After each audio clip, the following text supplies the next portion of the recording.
Tag-init na talaga. Mga kapatid, tag-init na. Nandun pala yung ano, ang tawag nitong kwan, Jew the juice. Jew the juice.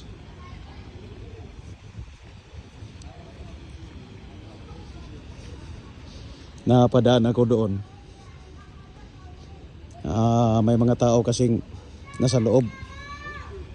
Mostly mga lokal at ibang lahi.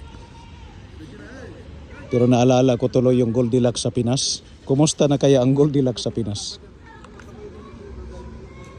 Kumusta na kaya? Alam nyo ba kung sinong may-ari ng Goldilocks? Pero huwag nyong kalimutan mga kapatid ha. Pertaining to the requirements of storage of construction materials, not only chemicals, but there are certain requirements. Kailangang alamin natin ito. Kasi maraming walang alam. Akala nila ang suitable and sufficient okay na.